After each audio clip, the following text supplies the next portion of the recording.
Namaku adalah Rika, berasal dari salah satu kota yang berada di daerah Jawa Barat, yang terkenal dengan kerajinan payung gelisnya. Pernah menempuh pendidikan di Universitas Atmajaya pada tahun 2010. Bagi mahasiswa yang kuliah di sana, tentunya sudah tidak asing jika mahasiswanya diwajibkan untuk tinggal di asrama selama masa pendidikan dan hanya diizinkan pulang pada akhir pekan saja, hari Sabtu dan Minggu. Itu pun bagi mereka yang rumahnya tidak jauh dari kampus. Meskipun berada di kota, akan tetapi jarak rumahku ke kampus tidak terlalu jauh. Itulah sebabnya ketika akhir pekan tiba, aku terkadang pulang ke rumah orang tuaku atau ke rumah saudaraku. Waktu itu pada tahun 2009, tepatnya ketika aku kuliah semester 4.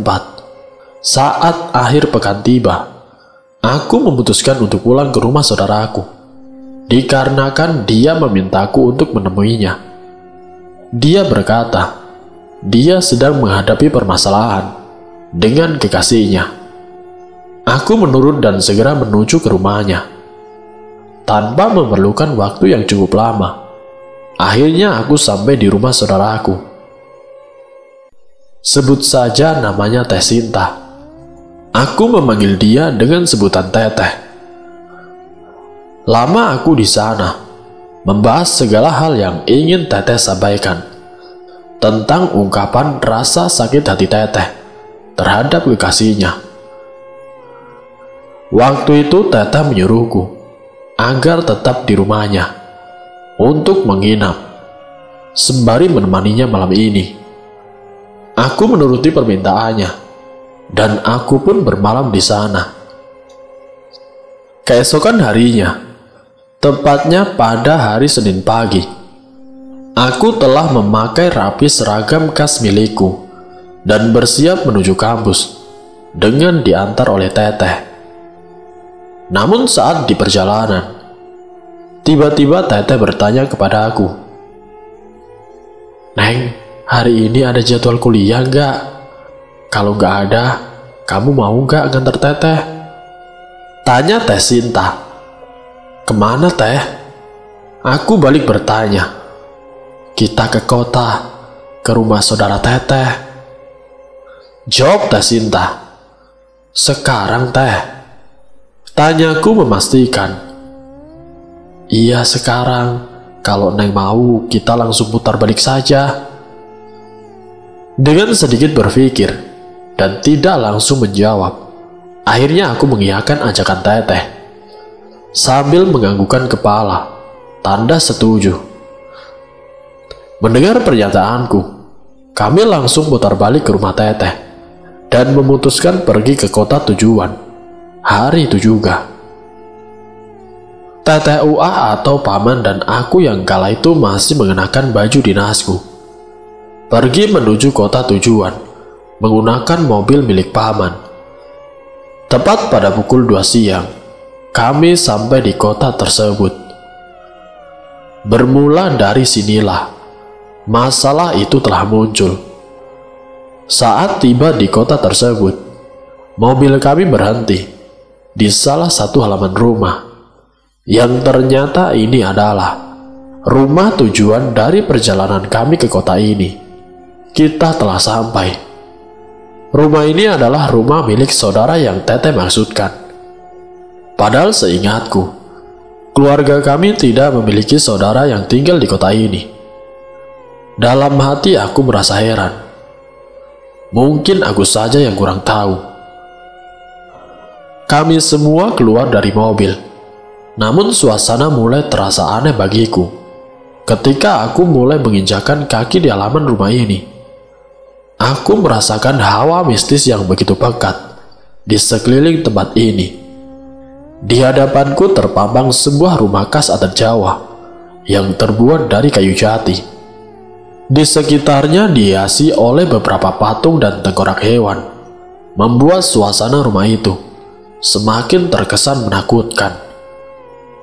Lama kami berdiri di halaman rumah, menatap setiap sudut bagian depan rumah itu, melihat-lihat ke sekitar, malah membuatku merinding dibuatnya. Kemudian setelah kami puas melihat-lihat keadaan sekitar, barulah kami dipersilahkan masuk ke dalam rumah itu, yang langsung disambut hangat oleh seorang pria dewasa, lalu mempersilahkan kami untuk duduk. Kami pun langsung duduk di sana, di ruang tamu itu. "Tunggu sebentar ya, Suhu masih siap-siap di dalam," ucap pria itu kepada kami dengan ramah. Sambil menunggu orang yang dimaksud oleh pria itu, aku melihat-lihat hiasan yang terpampang di ruang tamu ini. Banyak sekali hiasan dinding yang berbau sangat mistis. Di antaranya berupa keris, tombak, dan masih banyak lagi benda mistis lainnya. Namun yang membuatku kaget adalah ketika pandanganku terfokus pada sebuah lukisan laki-laki yang sedang mengenakan pakaian serba hitam, seperti pakaian paranormal, lengkap dengan sabuk yang melingkar di pinggangnya, disertai dengan rambutnya yang gondrong, juga cincin-cincin besar yang menghiasi jarinya, sembari tangannya memegang sebuah keris. Hal ini membuatku bergidik ngeri. Tidak lama kemudian, muncullah seorang dari balik kamar. Dia memakai pakaian serba hitam, rambutnya sangat gondrong, terlihat cincin-cincin besar menghiasi jarinya, layaknya seperti orang yang berada di dalam lukisan itu. Itu pasti yang dimaksud Suhu tadi. Teteh dan Ua langsung berjabat tangan dengan orang tersebut, sekaligus memperkenalkanku padanya. Lantas dengan segera aku pun tersenyum, sambil menganggukkan kepala dan berjabat tangan dengannya, menyusul Teteh dan Ua. "Eyang Suhu, ini Rika, saudaraku." Teteh menyentuh bahuku. "Dia masih kuliah. Dia kesini hanya untuk mengantarku saja, tidak lebih," ucap Teteh memperkenalkanku kepada orang tersebut. Kemudian Eyang Suhu langsung menoleh ke arahku. Aku pun langsung menganggukkan kepala sambil tersenyum. "Beneran, kamu hanya mengantar?" tanya Eyang Suhu kepadaku, sambil menatap tajam ke arahku. Tidak ada sepatah kata pun yang keluar dari bibirku. Aku hanya bisa menganggukkan kepala, tanda membenarkan ucapannya. "Baiklah kalau begitu," ucap Eyang Suhu, sembari memalingkan pandangannya dari wajahku dan kembali menatap Teteh. Aku semakin tidak paham dengan semua ini, tapi aku hanya diam 1000 bahasa dengan pertanyaan-pertanyaan yang muncul di kepalaku. Kini posisi Eyang Suhu berhadapan dengan Ua dan Teteh. Aku yang tidak mengerti apa-apa hanya bisa diam sambil mendengarkan mereka bertiga. "Jadi begini Eyang, bagaimana ya? Sekarang ini aku benar-benar bingung, tidak bisa melupakan laki-laki itu, padahal dia sudah menyakiti hatiku ini," ucap Teteh menjelaskan permasalahannya kepada Eyang Suhu. "Sudah, tidak apa-apa. Itu masalah gampang. Sekarang mau dibagaimanakan? Mau dilupakan atau mau dibuat suka sama Neng lagi?" kata Eyang Suhu sambil menatap si Teteh. "Terserah Eyang saja," jawab Teteh sambil terus memasang raut wajah yang sedih. "Ya sudah, kalau begitu nanti setelah asar kita berangkat ke Gunung Ciremai. Nanti Eyang bawa murid-murid Eyang. Sekarang istirahat saja dulu," jelas Eyang kepada kami. Kemudian Teteh berbalik ke arahku. "Bagaimana Neng? Neng mau ikut apa mau tinggal di sini saja? Tanya Teteh sambil terus menatapku. Aku diam sejenak, tidak langsung menjawab pertanyaan Teteh, karena masih memikirkan keputusanku.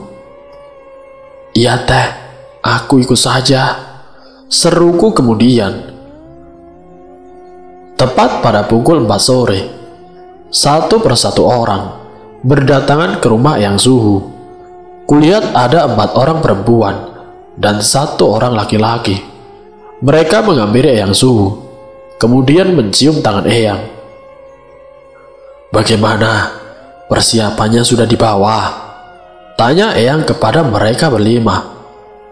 Sudah Eyang, jawab mereka serempak sambil menunjukkan barang yang mereka bawa. Ada yang membawa jeligen, beberapa botol plastik yang berukuran besar, senter, kemenyan dan dupa.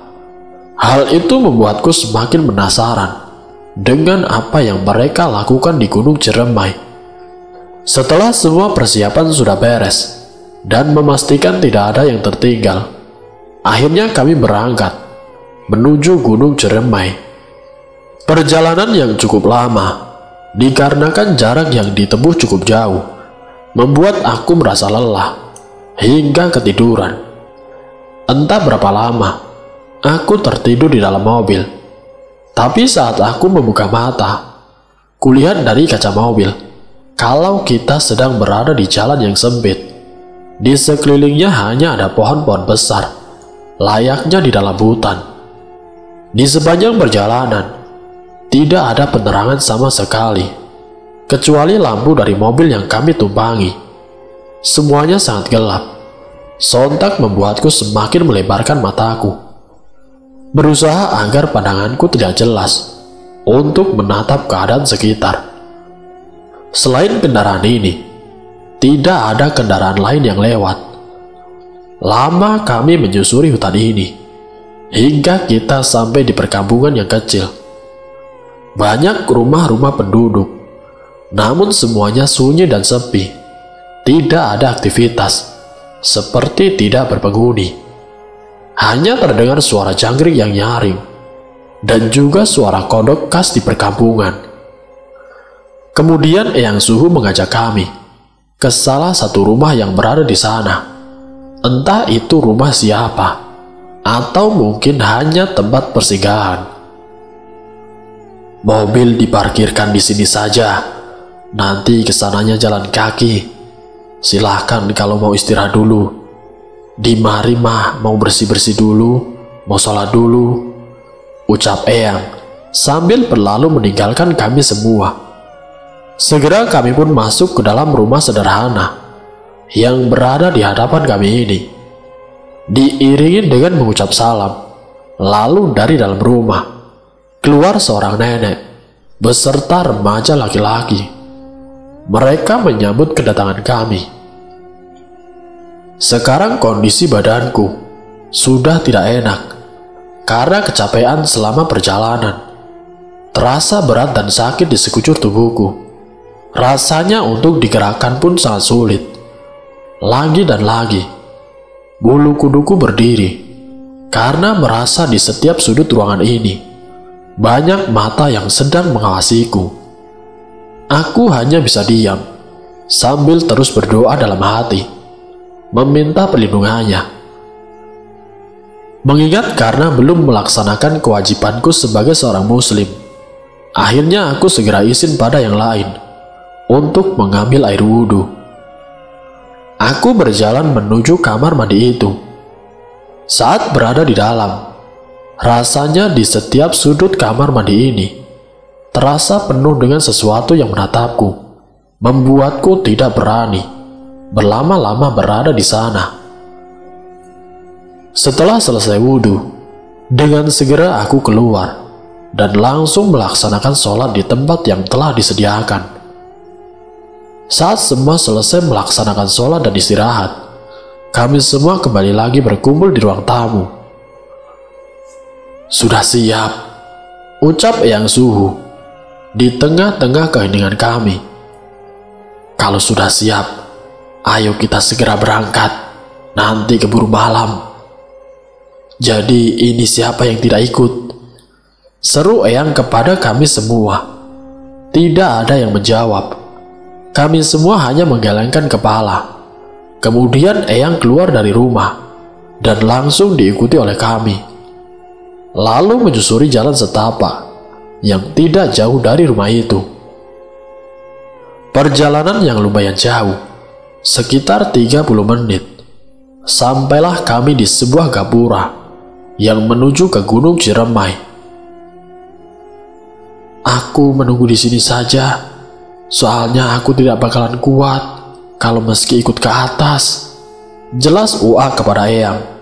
Kemudian Ua berbalik ke arahku, lalu bertanya, "Gimana? Rika mau ikut?" Tanya Ua kepada aku. Aku melamun, memikirkan keputusanku. "Ayo Neng, mending ikut saja.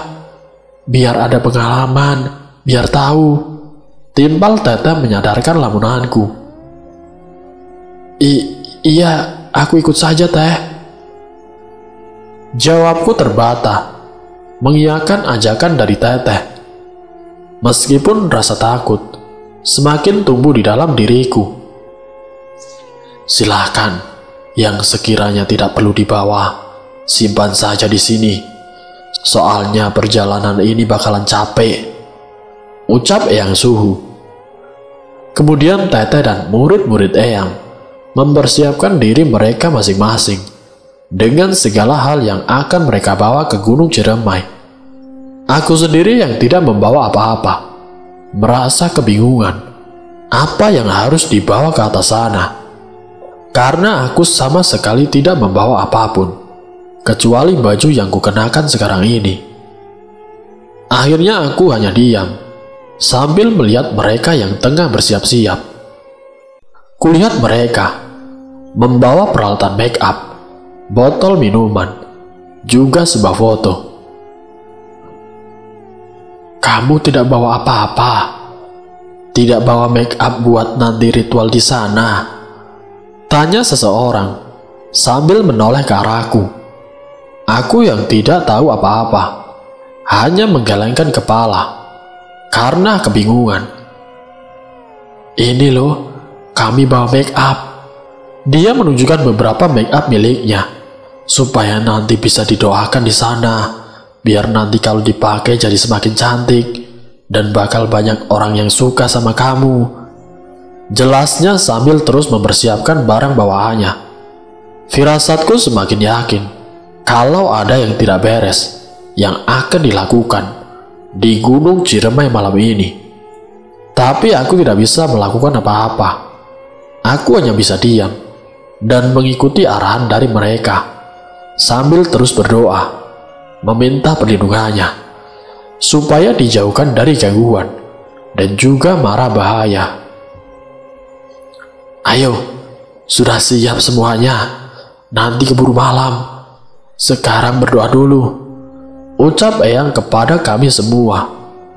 Aku dan juga yang lain segera berdoa dalam hati masing-masing di hadapan gapura yang menuju ke arah Gunung Ciremai. Kala itu waktu menunjukkan pukul 8 malam. Baru saja kami menginjakan kaki di Gunung Ciremai, sudah terdengar sorak-sorai hewan bersahutan seperti menyambut kedatangan kami. Mulai dari riuh suara monyet, koak burung yang terdengar agak berbeda, suara jangkrik yang nyaring, serta masih banyak lagi suara hewan lainnya yang mencekam di telinga kami. Seakan sumber suara-suara itu dekat dan ingin menghampiri kami. "Dengarkan, semua monyet bersuara, menandakan mereka bahagia dengan kedatangan kita," kata Eyang yang terus berjalan di posisi paling depan. "Iya Suhu," sahut murid-murid Eyang serempak. Bulu kuduku berdiri ketika melihat di sekeliling kami yang hanya terdapat pohon-pohon besar yang menjulang tinggi dalam kegelapan. Rasanya di balik setiap pohon-pohon yang besar itu ada yang mengawasi. Suara-suara hewan yang mencekam tidak kunjung berhenti. seakan terus mengikuti langkah kami. Dek! Shh. Aku menyenggol bahu Teteh sambil memberikan isyarat agar Teteh melihat ke arah pohon besar yang berada di dekatnya. Apa? Jawab Teteh menghadapku sembari menyiutkan keningnya. Itu kuntilanak. Apa sih, Neng? Jangan ngada-ngada, bikin takut saja.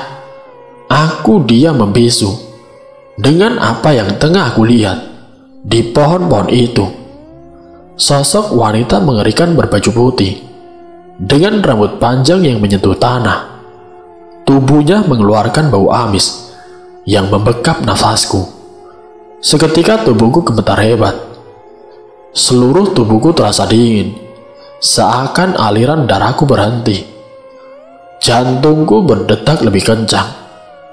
Aku diam mematung dengan segala ketakutan dalam diriku. Tapi sepertinya Teteh dan juga yang lainnya tidak mampu melihat sosok yang aku lihat. Kemudian Teteh menarik tanganku dan terus mengajakku berjalan.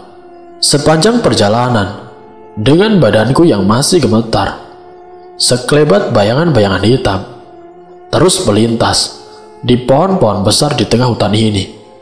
Semak-semak bergoyang sendiri, seakan menyembunyikan sosok yang siap menampakkan dirinya, yang semakin membuat nyaliku menciut. Melihat keadaanku yang terus diapit oleh Teteh dan nyaris kehilangan semua nyali, Eyang berkata, "Jangan tengok kanan kiri, fokus ke jalan saja," ucapnya. Kemudian aku pun menuruti perkataan Eyang, dan segera pandanganku difokuskan ke jalan. Tapi tetap saja, sekelebat bayangan hitam yang mengikutiku masih bisa kulihat dari sudut mataku. Tidak lama dari sana, tiba-tiba Eyang berhenti di tengah gunung Ciremai. Kulihat ke arah depan untuk memastikan mengapa perjalanan kami berhenti. Ternyata di depan berdiri sebuah gapura kecil. Di sampingnya terdapat sebuah patung perempuan berpakaian khas adat Jawa, layaknya pakaian seorang ratu. Di sekelilingnya terdapat banyak sesajen. Seperti sudah tahu, tanpa disuruh, salah seorang murid Eyang segera menyalakan dupa.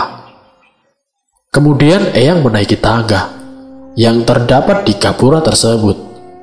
Tangga yang lumayan tinggi, disusul oleh kami yang berada di belakangnya. Kulihat di setiap tangga yang sudah dipenuhi dengan lumut ini, sudah dinyalakan kemenyan. Sepanjang perjalanan naik, aku terus mendengar suara-suara yang tidak kumengerti maksudnya, seperti alunan tembang-tembang Jawa. Tapi tidak ada siapapun di sini kecuali kami. Entah dari mana asal-usul tersebut berasal. Setelah melewati semua anak tangga, akhirnya kami sampai di sebuah bangunan, seperti sebuah surau. Tetapi di dalamnya terdapat sebuah gundukan tanah, seperti layaknya sebuah makam. Makam siapa itu? Setelah kami memasuki bangunan tersebut, Eyang langsung menutup pintunya. Kulihat jam di tanganku sudah menunjukkan pukul 10 malam. Setelah itu kami yang beranggotakan 8 orang duduk menghadap gundukan tanah tersebut. Posisiku berada di paling belakang. Eyang menjelaskan bahwa gundukan tanah ini merupakan makam dari penunggu Gunung Ciremai. Eyang tidak memberitahukan namanya, tapi yang jelas pemilik makam tersebut adalah seorang perempuan. "Silahkan, yang tadi diambil segera dikeluarkan," perintah Eyang terhadap kami. Dengan segera, Teteh dan yang lainnya mengeluarkan semua barang yang mereka bawa, mulai dari make up, botol minum dan juga foto. Setelah itu menyimpannya di depan makam tersebut. Aku tidak membawa apa-apa, hanya terus mengucapkan istighfar dalam hati, tidak henti-hentinya meminta perlindungan kepada Allah Subhanahu wa Ta'ala. Setelah semuanya sudah siap, semua alat penerangan dimatikan, tidak ada cahaya setitik pun. Ritual akan segera dimulai.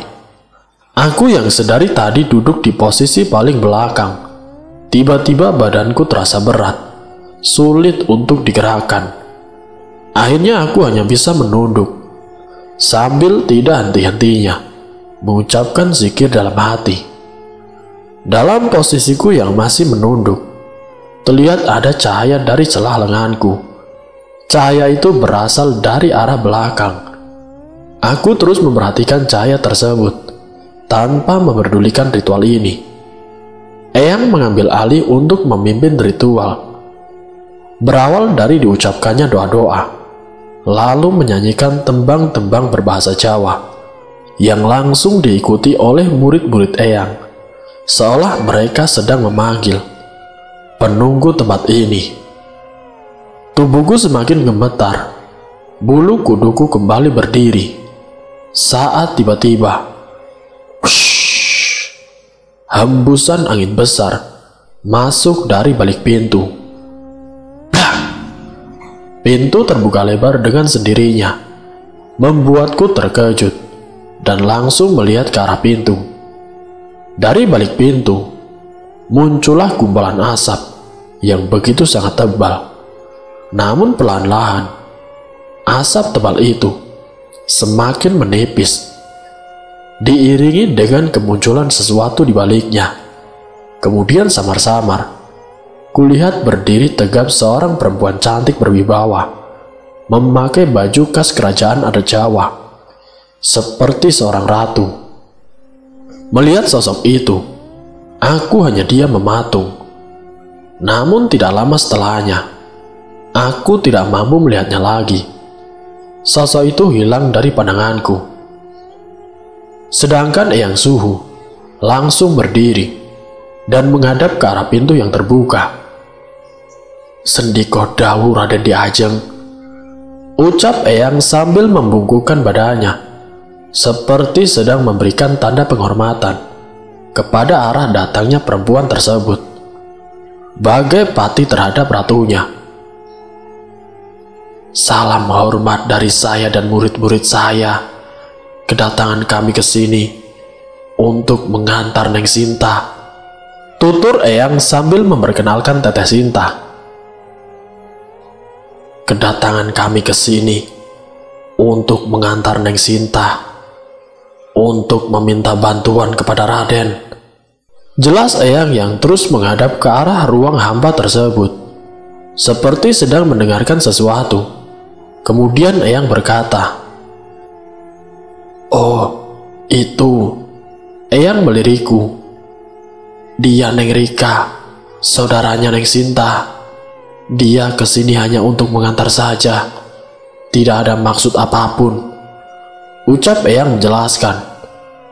Dek, keringat dingin mulai bercucuran dari tubuhku. Sepertinya sosok perempuan cantik tersebut masih ada di tempat itu dan memperhatikan keberadaan kami. Tapi hanya Eyang yang dapat melihatnya. Melihat tubuhku yang menggigil ketakutan, Teteh langsung memegangi tanganku. Segera aku balas memegangi tangannya dengan erat. "Baiklah Raden, terima kasih. Kalau begitu kami akan melanjutkan ritual ini. Semoga Raden berkenan menerimanya." Lagi-lagi Eyang berbicara ke arah ruang kosong tersebut. Brak! Tiba-tiba pintu tertutup sendiri. Setelah itu dengan segera Eyang kembali ke tempat duduknya semula, melanjutkan mengucapkan doa-doa dan menyanyikan tembang-tembang berbahasa Jawa yang sempat terhenti. Cahaya dari arah belakang yang sedari tadi muncul di celah lenganku terus menerangiku selama ritual. Aku tidak berani merubah posisiku yang terus menunduk. Hanya mataku yang terkadang melirik ke arah samping, kemudian kembali memejamkan mata. Namun seketika, mataku terbelalak terkejut saat tiba-tiba dari arah belakang, "Ya Allah, apa ini? Siapa yang merangkulku? Kenapa dari arah belakang tubuhku berasa ada yang merangkul?" Ucapku dalam hati. Aku tidak berani menengok ke arah belakang untuk memastikan siapa yang merangkulku. Aku hanya bisa memejamkan mata rapat-rapat sambil berharap siapapun itu atau apapun itu yang kini tengah merangkul tubuhku agar segera hilang. Namun alih-alih hilang, dia kini malah mengelus lembut kepalaku. "Ya Allah, berilah aku perlindungan, berilah aku keselamatan." Hatiku yang terus-menerus meminta perlindungan darinya. Akan tetapi, sesuatu yang merangkul dan mengelus-ngelus lembut kepalaku tidak kunjung berhenti. Dia tetap melakukannya berulang-ulang hingga ritual ini selesai. Aku tidak sanggup lagi. Nyaliku sudah berada di titik terendah. Tapi syukurlah, ritual ini telah selesai. Alat penerangan kembali dinyalakan. Segera aku menengok ke arah belakang untuk memastikan siapa yang telah menerangi ritual kami dan yang telah merangkul juga mengelus lembut kepalaku. Tapi nihil saat kulihat di belakang. Tidak ada siapapun. Kulihat di sekeliling, tetap tidak ada siapapun di sini selain kami para rombongan. Lalu kemudian Eyang menghampiri si Teteh, kemudian mengelus rambut panjangnya. "Bagaimana, Neng? Tadi saat ritual, Neng merasakan apa?" tanya Eyang kepada Teteh. "Iya, Eyang, tadi nyaman," terang Teteh kepada Eyang. Aku melirik kaget ke arah Teteh. Ternyata yang tadi aku rasakan, Teteh juga merasakannya. "Terus bagaimana dengan Rika?" Eyang melihat ke arah aku. "Iya, Eyang, sama. Aku juga merasakannya," jawabku. "Oh iya, gak apa-apa. Itu tandanya mereka menerima kalian," jelas Eyang Suhu. "Nanti kalau sudah lulus dan Eneng mau sukses, kesini lagi saja. Nanti Eyang bantu," kata Eyang membujukku. Tapi bagiku, ini cukup yang terakhir.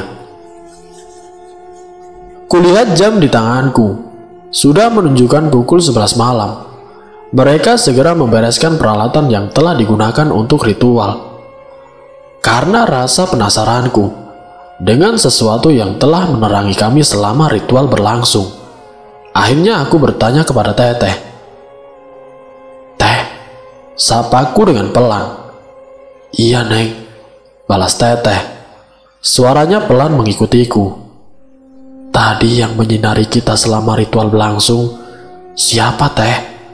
"Cahayanya dari arah belakang," bisiku. "Cahaya? Cahaya apa, Neng? Tadi tidak ada cahaya sama sekali. Gelap, Neng. Kan Neng tahu kalau semua alat penerangan dimatikan, mana mungkin ada cahaya," jawab Teteh menjelaskan. "Tapi sudah, Neng. Tadi itu tidak ada cahaya," ujar Teteh memotong ucapanku. Melihat aku dan Teteh yang sedang berbisik, Eyang menghampiri kami. "Ada apa?" Eyang bertanya kepada kami. "Tidak, Eyang, tidak ada apa-apa," jawab Teteh. "Iya, Eyang, tidak ada apa-apa kok," timpalku. "Oh, ya sudah selesai belum beres-beresnya?" tanya si Eyang. "Sudah, Eyang," balas Teteh. Setelah semuanya selesai, kami langsung keluar dari ruangan itu. Hawa yang seharusnya terasa dingin di tengah pegunungan Ciremai pada malam hari, tidak aku rasakan saat ini. Tubuhku malah merasakan kepanasan. Keringat mulai bercucuran, membasahi bajuku. Kutabakan kaki menuruni anak tangga, mengikuti yang lain. Seraya mataku melirik ke kiri dan kanan untuk memperhatikan pohon-pohon besar di sekeliling kami. Suara monyet yang sedari tadi bersorak-sorai mengikuti kami juga tidak kunjung berhenti, seolah tidak henti-hentinya, menandakan kebahagiaan mereka atas kedatangan kami. Saat berhasil menuruni anak tangga, kami berkumpul kembali di bawah. Kupikir semuanya telah selesai, tapi ternyata belum. Eyang melanjutkan perjalanannya, diikuti oleh murid-muridnya. Begitupun denganku dan Teteh, menyusuri jalan setapak yang tidak jauh dari tempat tadi. Sepanjang perjalanan menyusuri jalan setapak ini, tubuhku terus merinding. Detak jantungku tidak beraturan di Gunung Ciremai yang gelap gulita ini. Hingga sampailah kita di sebuah danau, tepat pada pukul 12 malam. Di hadapan kami terpampang sebuah danau yang begitu indah, dengan air yang tenang, disuguhkan dengan ranting-ranting pohon yang menghadap ke arah danau. Sinar bulan purnama yang begitu indah memantulkan cahayanya ke danau tersebut, membuat siapapun yang berada di sini akan merasa tenang. Begitupun denganku. Semua lelah dan rasa takutku kini sudah hilang. Aku benar-benar tenggelam dalam ketenangan ini. Tapi seketika, tiba-tiba ketenangan itu mulai hancur saat sayup-sayup kudengar suara gending-gending gamelan Jawa. Alunannya terdengar begitu mistis, diiringi suara burung dan monyet yang semakin terasa dekat. Sekarang ritual terakhir. Ini adalah pensucian diri. Kalian harus mandi di danau ini. Ini adalah danau suci tempat pemandian Nyi Raden yang tadi telah kita doakan, ucap Eyang terhadap kami sambil menatap danau indah tersebut. Sekarang kalian ganti baju. Ada kain putih di sana. Pakailah. Nanti biar murid tertua Eyang yang memimpin ritual ini. Eyang menunjukkan sebuah gubuk yang tidak jauh dari danau. Kemudian murid tertua Eyang mengajak semua perempuan untuk mengikutinya, sedangkan Eyang dan murid laki-lakinya menunggu di tempat yang agak jauh dari danau, sehingga mereka tidak dapat melihat kami jika kami mandi di danau. Aku yang semakin takut dan bingung dengan apa yang harus kulakukan sekarang. Bagaimana caranya agar aku bisa mengakhiri ritual ini? Tapi apa boleh buat, aku tidak bisa melakukan apapun. Akhirnya dengan terpaksa, aku melanjutkan ritual ini, mengikuti yang lain. Tibalah kami di sebuah gubuk. Di sana sudah ada seseorang yang menunggu gubuk itu. Kami semua masuk ke dalam gubuk tersebut. Di dalamnya terdapat banyak kain putih yang kotor, dipenuhi tanah merah. Kita diharuskan untuk memilih salah satu kain tersebut, untuk kemudian memakainya. Setelah semua selesai mengganti baju dengan kain putih tersebut, kami diajak untuk turun ke danau.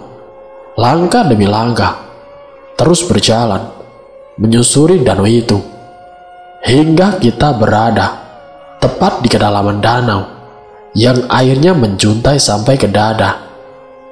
Kami berhenti di sana, mengikuti suruhan murid tertua Eyang. Air danau di pertengahan Gunung Ciremai tidak terasa dingin sedikit pun, meski airnya merendamku sampai dada. Sekarang akan dilakukan pensucian. Masing-masing dari kalian akan dicelupkan ke danau ini sebanyak 3 kali.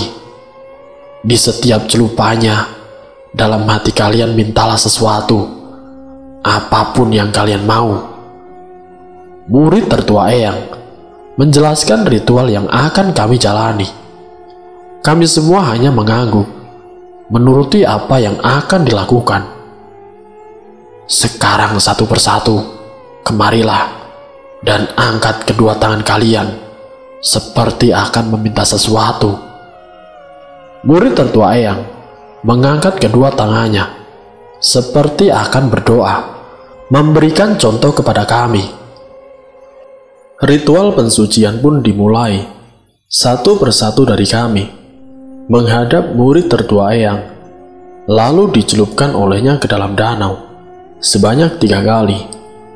Sembari tangan terus dalam posisi, seperti sedang berdoa. Sekarang adalah giliranku. Kulakukan seperti yang lainnya.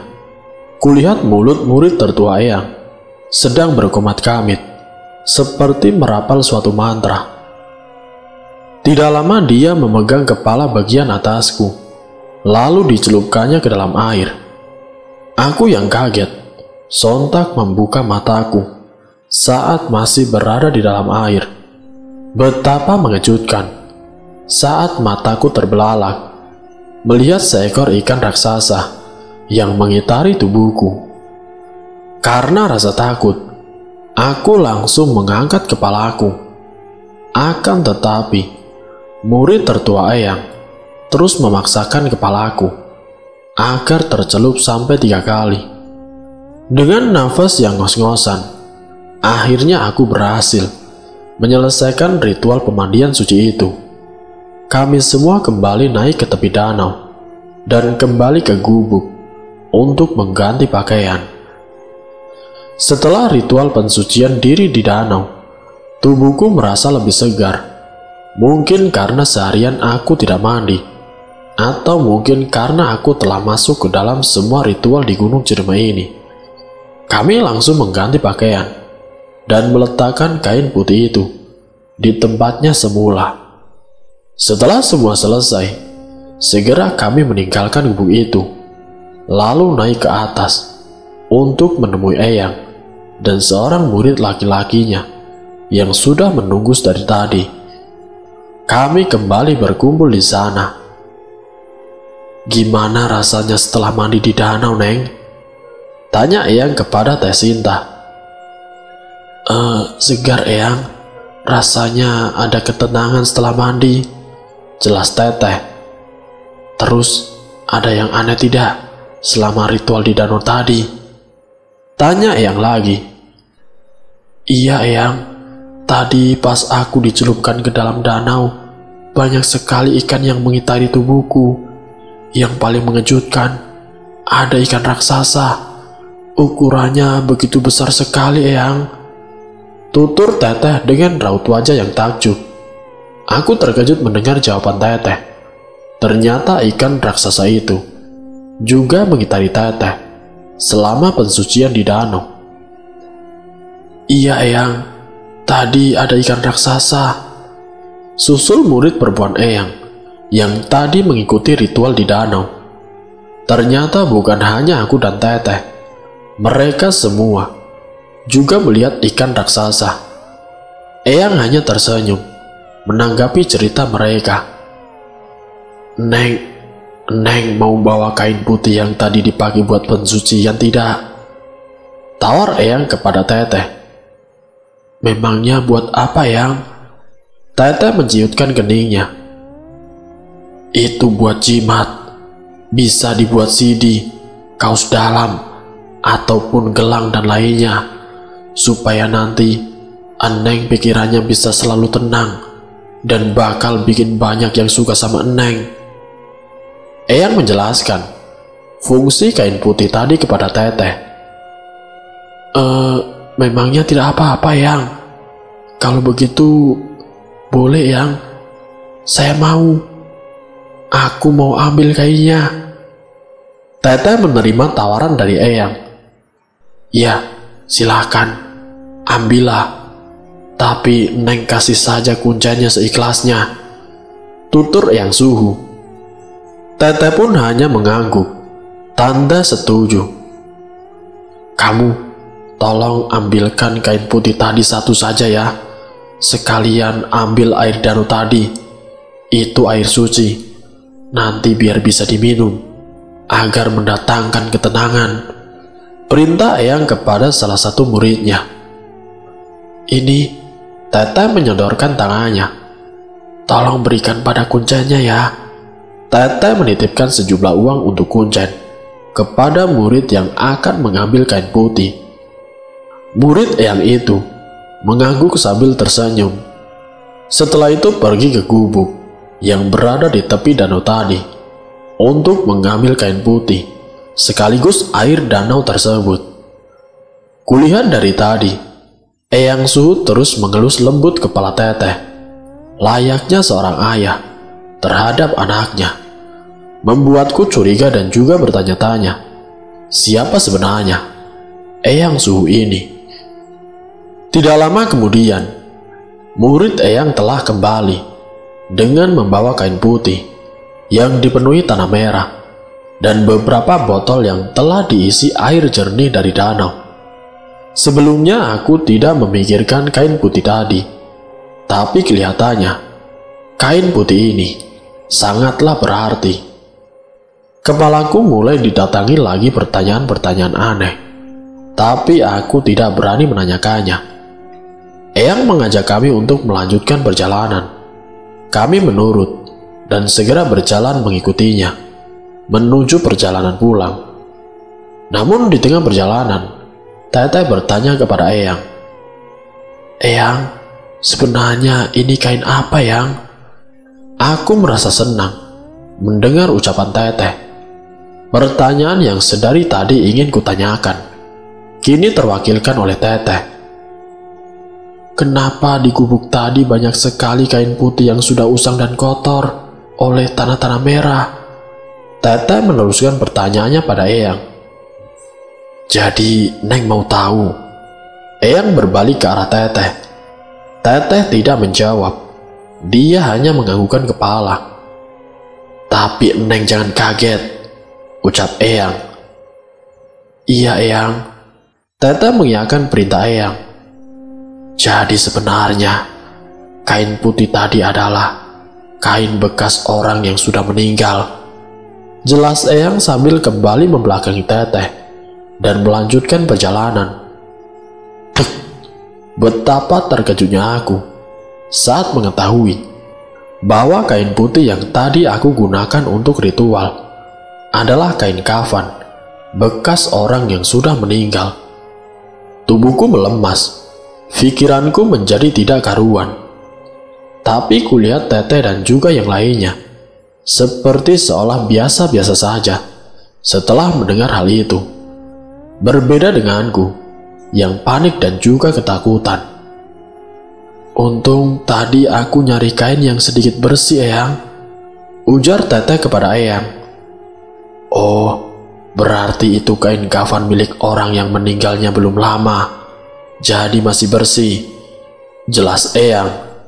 Aku yang mendengarkan semua ini semakin membuatku merasa takut.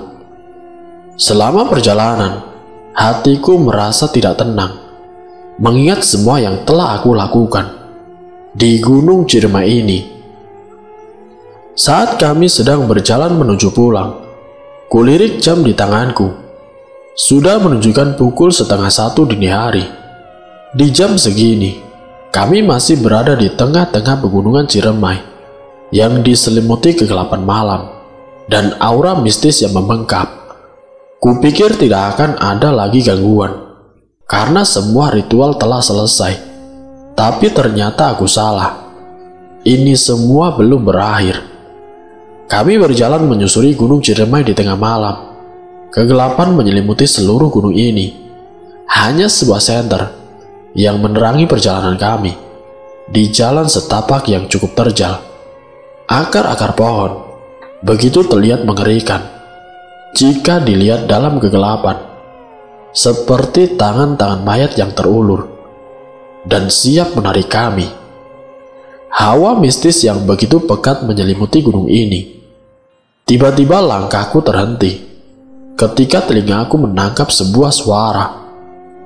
"Tolong, tolong!" Samar-samar ku dengar suara rintihan minta tolong.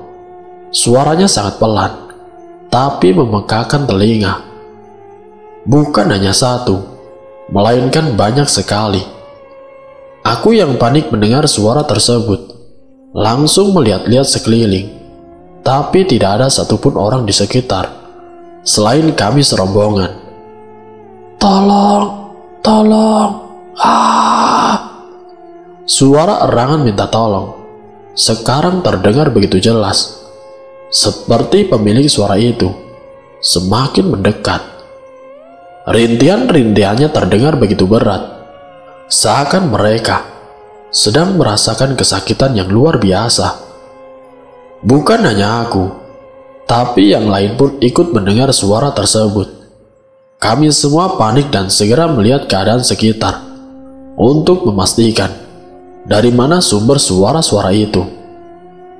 Eyang melihat kami yang tengah panik, dan ia segera berkata, "Nah, sudah ada yang mau ritual lagi. Ayo cepat, kita pulang dari sini," ucap Eyang mengalihkan kepanikan kami. Teteh dan juga murid-murid Eyang hanya mengangguk, menuruti perintah Eyang. Begitupun denganku. Kami kembali melanjutkan perjalanan. Namun aku merasa Eyang tidak mengatakan yang sebenarnya.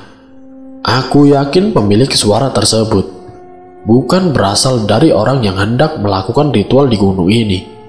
Jelas-jelas suara itu merupakan erangan minta tolong, jeritan-jeritan kesakitan. Tapi apalah daya, aku hanya bisa menuruti perkataan Eyang dan segera meninggalkan tempat ini. Eyang mengajak kami terus berjalan, langkah demi langkah kami meninggalkan tempat itu, sehingga suara-suara itu mulai hilang secara perlahan. Pikiranku tidak bisa fokus selama perjalanan, mengingat suara misterius tadi. Sebenarnya siapa pemilik suara-suara itu? Dari mana datangnya mereka? Mengapa mereka terdengar seperti sedang kesakitan? Apa yang tengah terjadi kepada mereka? Atau mungkin benar kata Eyang, kalau pemilik suara tersebut hanya manusia biasa yang akan menjalankan ritual seperti yang telah kami lakukan. Pertanyaan-pertanyaan itu memenuhi pikiranku saat ini. Setelah beberapa menit kami berjalan, tidak ada gangguan apapun. Hatiku sedikit lega. Namun sepertinya penunggu di gunung ini tidak mau membuatku tenang, hingga aku mendengar kembali suara-suara misterius. Krak, krak, seret. Pendengaranku kembali menangkap sesuatu, seperti suara kuku tajam yang sedang mencakar-cakar pohon.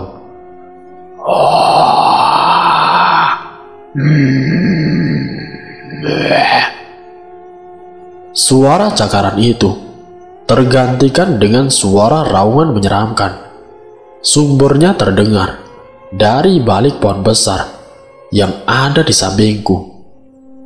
Hembusan angin dingin tiba-tiba menabrak wajahku, hingga kemudian aku menjerit histeris melihat sosok yang tiba-tiba muncul di hadapanku. Sosok itu menatap tajam ke arahku dengan mata yang merah menyala. Tubuhnya begitu tinggi, setara dengan pohon-pohon yang ada di sini. Badannya besar dengan kulit hitam yang dipenuhi dengan bulu. Baru pertama kali aku melihat sosok yang mengerikan seperti ini. Aku sudah tidak dapat menahan rasa takutku. Tubuhku seketika menjadi lemas. Kaki ini sudah tidak mampu menopang tubuh lagi. Aku terjatuh dan tertunduk, menyembunyikan kepala di balik kedua lututku, lalu menangis sejadi-jadinya. Melihat keadaanku, semuanya panik dan bertanya-tanya apa yang terjadi padaku. Lalu segera mereka pun menghampiriku. "Ada apa, Neng?" tanya Teteh yang langsung memelukku, mencoba menenangkan diriku. "Kenapa ini?" susul murid-murid Eyang. Tidak ada sepatah kata pun yang keluar dari mulutku. Aku hanya bisa menangis dengan segala ketakutan. Teteh semakin erat memeluk tubuhku yang terus meringuk. Semuanya berusaha untuk menenangkan.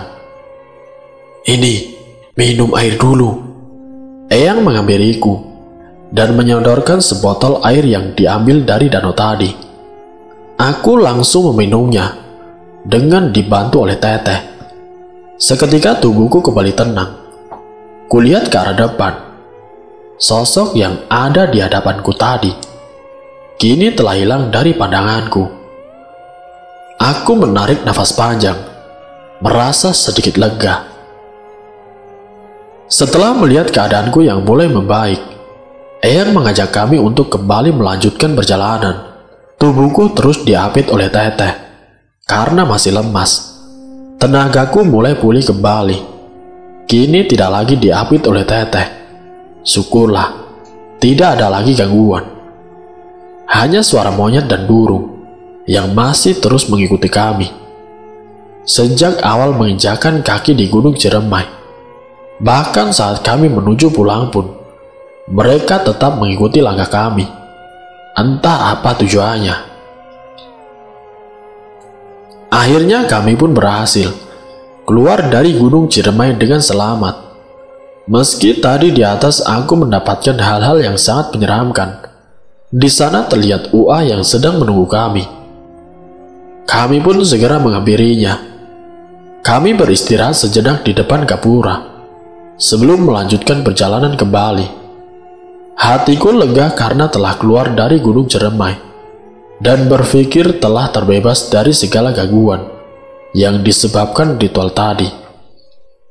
Setelah beberapa menit kami istirahat. "Ayo, kesini ikut," perintah Eyang mengajak kami untuk mengikutinya. Kami pun segera mengikuti langkahnya.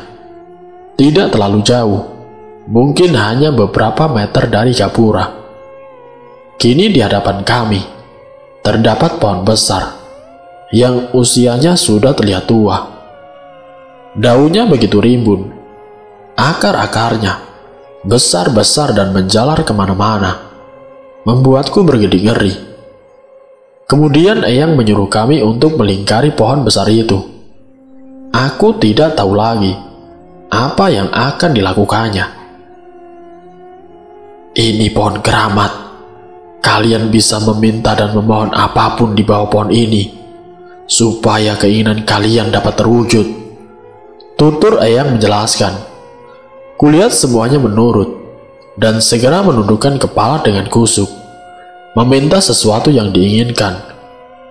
Aku pun ikut menunduk, menghargai perintah Eyang. Namun dalam hati, aku hanya meminta perlindungan kepada Allah, bukan kepada pohon keramat ini. Lama kami tertunduk di bawah pohon keramat ini, lalu kembali berkumpul untuk melanjutkan perjalanan, menyusuri jalan setapak yang menuju rumah persinggahan. Setibanya kami di rumah persinggahan, tepat pada pukul 1 dini hari, Eyang pun menyuruh kami untuk meminum air suci dari danau tadi. Air yang sempat aku minum di perjalanan begitu jernih dan terlihat menyegarkan. Segera kami meminum air tersebut. Memang sangat benar, airnya begitu segar saat mengalir ke dalam tenggorokan. Tubuhku berasa lebih enteng, penatku menjadi hilang dan kembali bersemangat. "Ambil sisa air suci ini jika kamu mau. Terus nanti kalau mau kain putih tadi, minta saja sama Neng Sinta. Kain itu bisa untuk melancarkan karirmu setelah kamu lulus kuliah," ucap Eyang sambil menatapku. "Iya Eyang," singkatku. Padahal dalam hati, aku tidak mempercayai semua itu. Aku hanya membawa sebotol air danau untuk kuminum jika nanti haus. Lagi pula ini hanya air danau yang jernih, bukan apa-apa. Kalau untuk kain putih, tepatnya itu merupakan kain kafan. Rasanya aku tidak membutuhkannya. Biar untuk Teteh saja. Setelah lumayan lama kami berada di rumah persinggahan, Eyang mengajak kami untuk pulang dari kampung ini. Kami pun segera bersiap-siap dan langsung berpamitan kepada nenek dan juga remaja laki-laki pemilik rumah ini. Segera kami pun masuk ke dalam mobil untuk melanjutkan perjalanan ke kota kediaman Eyang. UA melanjutkan mobilnya, meninggalkan perkampungan ini. Namun saat mobil memasuki jalan raya, aku baru tersadar jika belum mengecek ponselku. Teringat belum mengabari kedua orang tuaku, karena ketika di dalam Gunung Ciremai tidak ada sinyal sama sekali. Segera aku mengambil ponsel. Kulihat banyak sekali panggilan tidak terjawab dari bapak. Orang tuaku pasti sangat mengkhawatirkan keadaanku. Tadinya aku mau menelpon untuk menceritakan semua yang telah dialami di Gunung Ciremai. Tetapi itu tidak mungkin, karena di dalam mobil banyak orang. Akhirnya aku hanya bisa mengirimkan pesan singkat kepada orang tuaku. Assalamualaikum Pak, Bu, maaf baru ngabarin. Aku baru turun dari Gunung Ciremai. Tadi di atas tidak ada sinyal. Kemudian melalui aplikasi pesan singkat, aku menceritakan semua yang telah kami lakukan di Gunung Ciremai. Sudah kuduga, kedua orang tuaku mengkhawatirkanku dan sedang menunggu kabar dariku. Buktinya bapakku langsung membalas pesanku. Waalaikumsalam. Ya Allah Neng, kenapa Neng tidak bilang kalau mau ke Gunung Ciremai? Semua gunung itu tempatnya jin, setan, semua demit ada di sana. Apalagi tengah malam begini. Neng tahu, Gunung Ciremai itu dikuasai sosok Mbak Lampir. Ya Allah, Neng, ada-ada saja. Pantas saja bapak sama ibu merasa khawatir sekali sama Neng. Terus, yang tadi Neng bilang di sana mendengar suara-suara aneh, Neng tahu itu suara apa? Itu suara jin-jin yang menguasai gunung itu. Kalau Neng bisa melihat, di sana banyak sekali sosok yang menyerupai pocong, kuntilanak, dan masih banyak lagi. Aku terkejut ketika membaca pesan-pesan masuk dari bapak. Dan yang paling berbahaya itu genderuwo. Genderuwo itu sangat menginginkan Neng. Untungnya Neng masih diberi keselamatan oleh Allah. Di sini bapak sama ibu benar-benar khawatir Neng. Yang tadi kata Neng merasa diikuti sama sebuah cahaya. Itu sebenarnya dari bapak, buat melindungi Neng. Satu persatu, ku baca pesan singkat dari bapak dan ibu yang begitu mengkhawatirkan diriku. Oh, pantas saja tadi saat ritual ada cahaya dan hanya aku yang dapat melihatnya. Ternyata itu dari bapak, gumamku. Terus aku harus bagaimana, Pak?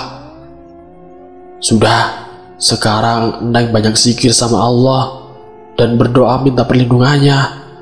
Di sini bapak sama ibu juga membantu doa, karena masih banyak makhluk gaib yang mengikuti Neng dari Gunung Ciremai tadi. Begitulah isi pesan yang dikirim oleh bapak, menyuruhku untuk terus berdoa kepada Allah. Ya Allah, seberapa bahayakah ritual tadi bagi diriku, sampai-sampai bapak dan ibu begitu mengkhawatirkanku. Benakku sambil menutup kembali ponselku. Baru saja aku merasakan ketenangan setelah turun dari Gunung Ciremai. Kini rasa was-was muncul kembali kepada diriku, mengingat semua pesan singkat dari bapak. Apakah benar aku diikuti oleh makhluk-makhluk gaib? Sepanjang perjalanan, kegelisahan itu menghantui diriku, hingga aku tidak menyadari bahwa kini kami telah tiba di kota kediaman Eyang. Eyang dan murid-muridnya turun dari mobil. Kami pun langsung berpamitan kepada Eyang dan yang lainnya. Setelah selesai, Aku langsung masuk kembali ke dalam mobil. Tapi Ua dan Teteh masih bercakap-cakap dengan Eyang di luar. Entah apa yang mereka bicarakan. Kulihat Eyang memberi lagi sebuah botol yang berisi air danau tadi. Setelah selesai, Ua dan Teteh masuk ke dalam mobil. Ua membuka kaca mobil dan membunyikan klaksonnya, sembari tersenyum kepada Eyang dan juga murid-muridnya. Lalu mobil pun berjalan meninggalkan rumah Eyang, meninggalkan kota ini, melanjutkan perjalanan pulang ke kotaku. Ketika di perjalanan, Teteh bertanya kepada aku, "Neng mau bawa kain putihnya? Nanti kita bagi dua ya," ucap Teteh. "Enggak, Teh, buat Teteh saja. Aku tidak usah," jawabku sembari tersenyum. "Kalau begitu, bawa ini saja ya." Telunjuk Teteh mengarah ke botol. "Air sucinya kan ada 2 botol. Neng bawa 1 ya," bujuk si Teteh. "Ya udah Teh, aku bawa 1 ya," jawabku. Tidak enak juga, terus menolak.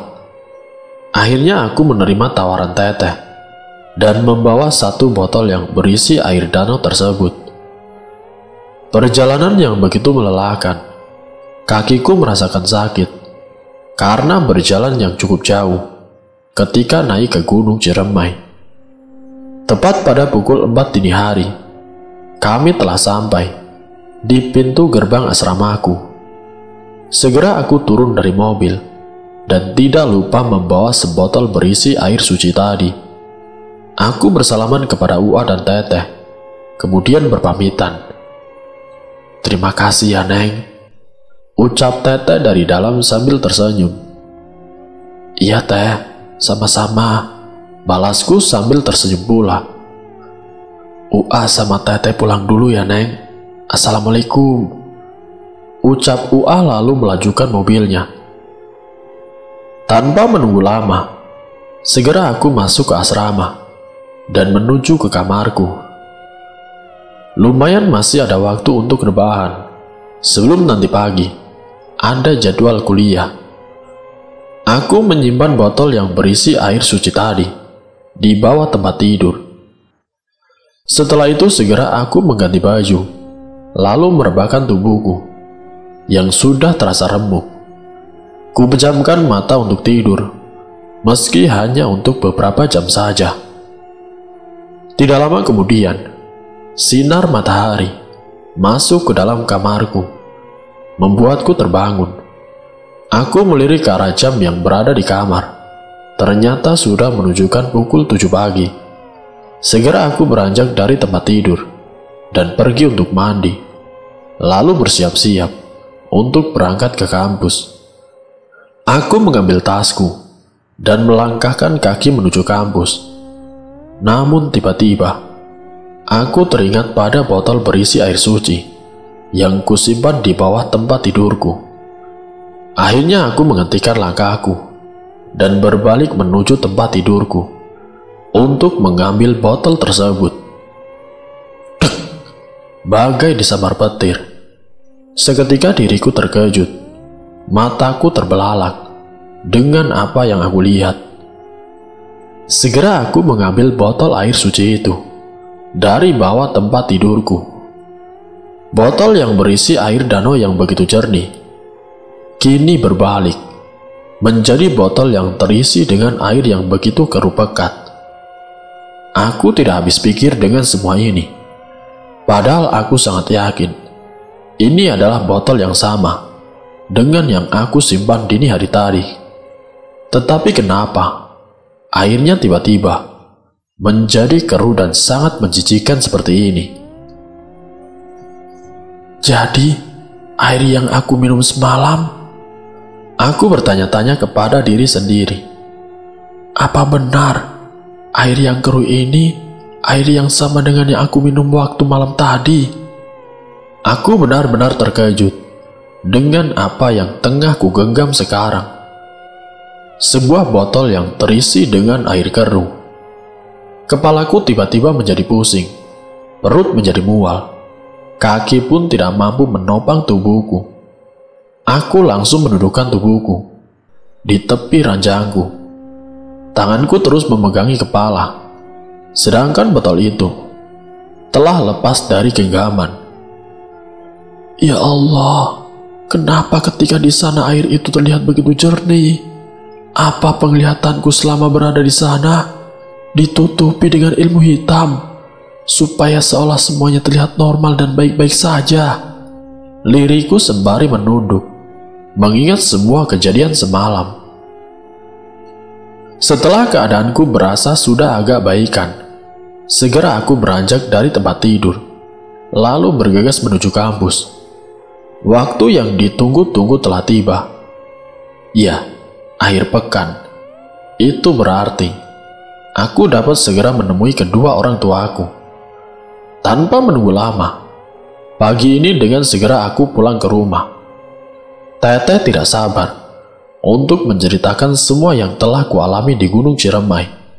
Tidak membutuhkan waktu yang lama. Akhirnya aku tiba di rumah orang tuaku. Di sana terlihat mereka sudah menungguku di depan. Segera aku mencium tangan mereka sambil mengucapkan salam. Assalamualaikum Pak, Bu, ucapku seraya tersenyum. Waalaikumsalam warahmatullah, jawab kedua orang tuaku. Sini Neng, masuk dulu, bersih-bersih dulu, ucap ibu seraya tangannya melingkar di bahuku, lalu mengajakku masuk ke dalam rumah. Kami semua masuk, sedangkan aku langsung menuju kamar mandi untuk membersihkan badan. Setelah selesai, aku langsung menemui kedua orang tuaku yang sudah menunggu di ruang tengah. Kami berkumpul di sana. Lalu bapak membuka percakapan. Neng, sebenarnya waktu ke Gunung Ciremai itu bagaimana? Tanya bapak menghadapku. Jadi aku minggu kemarin habis mengantar Teteh ke kota. Teteh memintaku untuk menemaninya. Aku ikut saja. Katanya sih mau ke rumah saudara. Awalnya aku juga bingung Pak, karena seingatku kita kan tidak punya saudara yang tinggal di kota itu. Ucapku kepada bapak. Iya, kita memang tidak punya saudara yang tinggal di kota itu. Bapak menjelaskan kepada aku. Karena tidak tahu tujuan yang sebenarnya, jadi aku pun menerima ajakan Teteh ke kota itu Pak. Kupikir memang benar kami akan pergi ke rumah saudara. Terangku kepada bapak. Ibu dari tadi hanya mendengarkan percakapanku dengan bapak. Terus gimana ceritanya Neng? Kok bisa tiba-tiba ke Gunung Ciremai? Tanya bapak lagi. Aku langsung menceritakan semuanya kepada bapak dan ibu. Neng, Gunung Ciremai itu induk dari semua gunung, tempat berkumpulnya kerajaan-kerajaan jin, tempat pertemuan semua raja jin. Semua jenis hantu ada di sana. Apalagi Neng kesana tengah malam, ucap bapak menjelaskan. Aku terkejut dengan apa yang bapak ucapkan. Tidak pernah menyangka sebelumnya. Bisa-bisanya aku sampai menginjakan kaki di Gunung Ciremai untuk hal yang tidak baik, untuk tujuan yang salah. Makam yang Eneng temui di sana itu bukan makam Raden Cantik yang seperti Eneng lihat dan Eyang Suhu katakan. Makam tersebut milik Mak Lampir, penunggu Gunung Ciremai. Syukurnya Eneng masih diberi keselamatan, kata bapakku. Terus Pak, kain kafan yang ada di sana itu didapat dari mana? Aku menanyakan kain kafan itu kepada bapak. Kain kafan yang ada di sana itu sebenarnya milik orang-orang yang telah membuat perjanjian dengan pemilik makam tadi, seperti ritual yang telah Eneng lakukan. Mereka pun sama dan terjerumus dengan perjanjian tersebut. Entah perjanjian untuk mendapatkan kekayaan, kejayaan, supaya kita terlihat cantik atau tampan, ataupun perjanjian agar mudah mendapatkan jodoh. Tutur bapak menjelaskan. Aku benar-benar tidak mengerti dibuatnya. Tempat yang menyimpan 1000 keindahan itu dijadikan tempat untuk membuat perjanjian musyrik dengan makhluk-makhluk yang ada di sana. Tempat yang seharusnya dijaga malah dinodai dengan ritual-ritual seperti itu. Sekarang semuanya sudah terlanjur. Eneng terus saja minta perlindungan sama Allah. Jadikan ini sebuah pengalaman. Dalam keadaan apapun, jangan pernah mengikuti lagi ritual atau semacamnya yang melibatkan perjanjian dengan setan. Jangan sesekali memohon pertolongan pada jin dan juga sebangsanya, karena sebaik-baiknya tempat untuk meminta pertolongan hanyalah kepada Allah. Bapak mencoba menenangkanku sambil memberikan nasihat. Aku mengangguk dan tersenyum ke arah bapak dan ibu. Sosok manusia yang sangat menyayangiku. Aku tidak akan mengikuti lagi ritual semacam itu, apapun tujuannya. Semoga dengan hal ini dapat semakin mendekatkanku kepada Allah. Namun setelah ritual yang dilakukan di Gunung Ciremai itu membuat sosok kuntilanak yang kutemui di sana masih mengikutiku sampai sekarang. Semoga dari kisah ini bisa menjadikan pelajaran untuk kita semua. Wassalamualaikum warahmatullahi wabarakatuh.